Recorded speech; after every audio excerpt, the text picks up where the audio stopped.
तो पिछले एपिसोड में हमने देखा कि फेंग और लिंजुआन को एक नया मिशन मिलता है कि उन दोनों ने होली डोमेन पर जाकर एक कंपटीशन में हिस्सा लेना होगा। इस कंपटीशन को जीतने पर बहुत सारे प्राइजेस मिलेंगे, जिसमें से एक प्राइज बहुत ज्यादा काम का है क्योंकि वो इन दोनों के बीच हुए कर्ज को तोड़ सकता है। इसीलिए एपिसोड के लास्ट में हमने देखा कि फेंग और लिंजुआन फौरन से होली डोमेन के लिए निकल चुके थे। अब आगे तो नेक्स्ट एपिसोड के शुरू में हम देखते हैं कि फेंग आखिरकार उस होली डोमेन सिटी आ चुका था जहां लिंजुआन पहले से मौजूद था। वो वहां पर मास्क लगाकर लड़कियों के साथ डांस को एंजॉय कर रहा था कि तभी अचानक वहां पर बहुत बड़े बड़े बीस्ट मॉन्स्टर आ जाते हैं जो कि असल में किसी के गार्ड्स थे। वो लोग काफी ज्यादा तेजी के साथ आगे बढ़ते हुए कहते हैं कि रास्ता खाली करो, नहीं तो हम लोग आपको मार डालेंगे। जो देखकर वहाँ पर मौजूद लोग काफी ज्यादा डर गए थे और इसीलिए वो सब लोग अपनी जान बचाने के लिए यहाँ वहाँ भागना शुरू कर देते हैं, जबकि फेंग अपने सामने ये सब देख रहा था। तभी अचानक फेंग देखता है कि एक लड़की उन मॉन्स्टर के सामने फिसल गई, यानी कि वो मॉन्स्टर उस पर चढ़कर उसे मार डालने वाले हैं, जिसकी वजह से वो खड़ा होकर उसकी मदद करने ही वाला था। लेकिन तभी अचानक लिंजुआन कहीं से आकर उस लड़की की जान बचा लेता है, जिसके बाद हम देखते हैं कि लिंजुआन को काफी ज्यादा गुस्सा आ रहा था, जिसकी वजह से उसने अपनी थंडर एलिमेंटल के पावर्स को एक्टिवेट कर लिया था ताकि वो उस मॉन्स्टर को जान से मार सके। लेकिन फेंग उसको वहाँ पर ऐसा कुछ भी नहीं करने देता। अब यहाँ उस काफिले के जाने के बाद लिंजुआन खड़ा होकर देखता है कि वो आदमी कोई और नहीं बल्कि फेंग है, जो देखकर उसे और भी ज्यादा गुस्सा आ गया था। वो गुस्से में उससे कहता है कि तुमने यहाँ पर मुझे क्यों रोका और तुमने खुद भी उस लड़की की मदद नहीं की जबकि वो तुम्हारी नजरों के सामने मर रही थी। ये सुनकर फेंग कहता है कि ये दुनिया जंगल के रूल्स के हिसाब से काम करती है, यहाँ पर हर दिन ही कोई न कोई मरता रहता है, तो इसमें कोई नई बात नहीं। जो सुनकर लिंजुआन को फेंग पर और भी ज्यादा गुस्सा आ गया था और वो उसे कहता है कि यहाँ से दफा हो जाओ, इससे पहले कि मैं तुम्हें जान से मार डालूं। जो सुनकर फेंग बिना कुछ कहे नोटिस बोर्ड की तरफ चला गया था क्योंकि वहाँ पर उस कंपटीशन के बारे में सारे रूल्स लिखे हुए थे। थोड़ी देर बाद हम देखते कि आखिरकार लिंजुआन उस नोटिस बोर्ड तक पहुंच चुका था जहां वो उस कंपटीशन के रूल्स और वहां पर मिलने वाले प्राइजेस के बारे में पढ़ता है। यहाँ उन प्राइजेस के बारे में पढ़कर लिंजुआन को काफी ज्यादा खुशी हो रही थी और इसलिए वो फेंग से कहता है कि देख लेना, इस कंपटीशन को तो मैं ही जीतूंगा, क्योंकि वहाँ पर एक ऐसे ट्रेजर प्राइज के बारे में लिखा हुआ था जो कि किसी भी कर्ज को तोड़ सकता है। और ये पढ़ने के बाद लिंजुआन और भी ज्यादा मोटिवेट हो गया था। लेकिन तभी फेंग लिंजुआन की सारी मोटिवेशन खत्म कर देता है क्योंकि उस नोटिस बोर्ड पर लिखा हुआ था कि इस कंपटीशन में हिस्सा लेने के लिए आप लोगों को 2 की टीम होनी चाहिए, यानी कि एक अकेला आदमी इस कंपटीशन में हिस्सा नहीं ले सकता। जिसकी वजह से हम देखते हैं कि लिंजुआन को काफी ज्यादा गुस्सा आ रहा था। वो फेंग से कहता है कि दिल तो करता है कि यहीं पर तुम्हें बहुत सारा मारूं, लेकिन अफसोस मैं तुम्हें मार नहीं सकता क्योंकि अगर मैं तुम्हें मारूंगा तो मुझे भी दर्द होगा, इसलिए इंतजार करना कि कब ये कर्ज उतर जाए। यहाँ फेंग लिंजुआन से कहता है कि मेरे पास तुम्हारी फालतू बातें सुनने का वक्त नहीं है, मुझे अपने लिए कोई न कोई पार्टनर ढूंढना होगा। और ये कहते हुए वो वहाँ से चलना शुरू कर देता है, जिस पर हम देखते हैं कि लिंजुआन ने ना चाहते हुए भी बड़ी तेजी के साथ जाकर फेंग को रास्ते में रोक दिया था और वो उससे कहता है कि मेरी बात जरा गौर से सुनो, यूं ही हमारे लड़ने झगड़ने से कुछ नहीं होने वाला, क्यों ना हम दोनों एक दूसरे का साथ देकर इस कंपटीशन को जीत ले। वैसे सच बताऊं तो मैं ये सब करने नहीं चाहता क्योंकि मैं तुमसे बहुत ज्यादा नफरत करता हूँ, बहुत बहुत बहुत ज्यादा।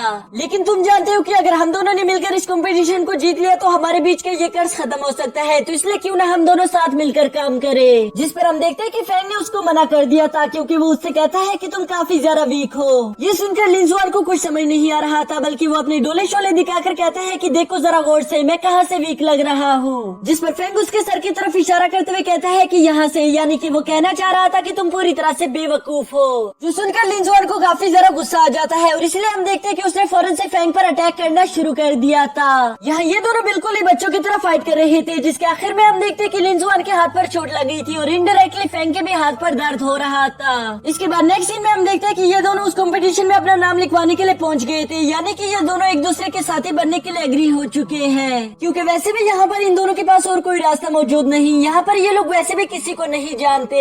इसके बाद आखिरकार हम देखते हैं कि इन दोनों ने काउंटर पर जाकर अपनी टीम के बारे में लिखवा दिया था, जिसकी वजह से इन लोगों को कंपटीशन में इंटर होने का सर्टिफिकेट भी मिल जाता है। तभी अचानक वहाँ पर मिस लिया भी आ जाती है, जो कि इन दोनों को एक साथ काम करते हुआ देखकर काफी ज्यादा हैरान हो चुकी थी, क्योंकि वो सोचती है कि लास्ट टाइम तो ये एक दूसरे के बहुत बड़े दुश्मन थे, फिर ये लोग एक दूसरे के साथ टीम अप कैसे कर रहे हैं। मुझे जल्द से जल्द इन दोनों के राज के बारे में जानना होगा।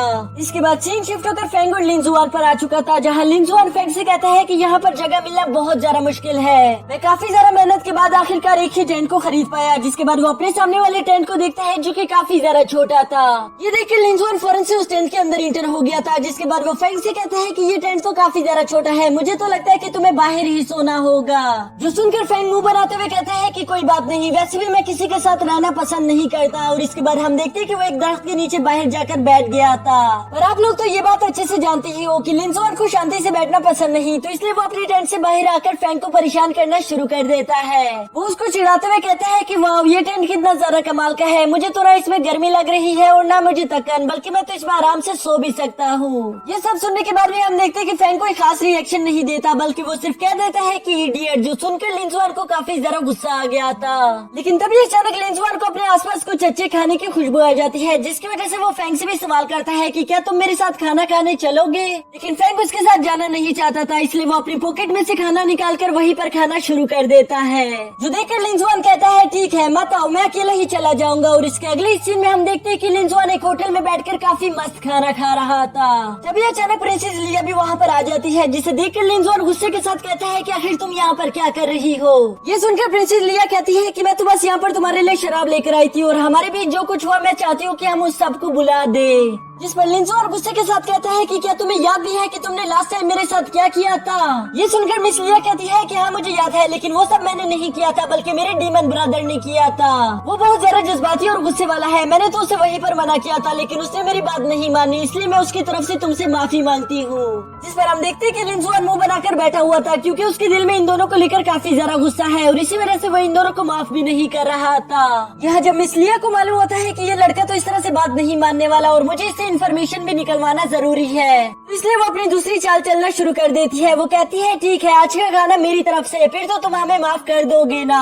यहाँ ये बात सुनकर लिंजुआन काफी ज्यादा खुश हो गया था और वो फौरन से वेटर को आवाज लगाकर कहता है कि तुम्हारे होटल में जो भी अच्छा खाना है वो सारा ले आओ। इसके बाद हम देखते हैं कि उस वेटर ने काफी ज्यादा महंगे महंगे डिशेज लाकर इन दोनों के सामने रखना शुरू कर दिए थे। ये देखकर लिंजुआन के मुंह में पानी आ जाता है और इसीलिए वो मिस लिया से काफी अच्छे से बात कर रहा था। वो कहता है कि तुम काफी अच्छी हो, जबकि तुम्हारा भाई बिल्कुल ही जानवर है, लेकिन इसके बावजूद भी मैं तुम दोनों को ही माफ करता हूँ। जो सुनकर मिस लिया काफी ज्यादा खुश हो गई थी। अब यहाँ लिंजुआन तो मजे के साथ खाना खा रहा था, जबकि लिया बातों ही बातों में उससे सवाल कर रही थी कि फैंग के साथ आखिर तुम्हारी दोस्ती कैसे हो गई।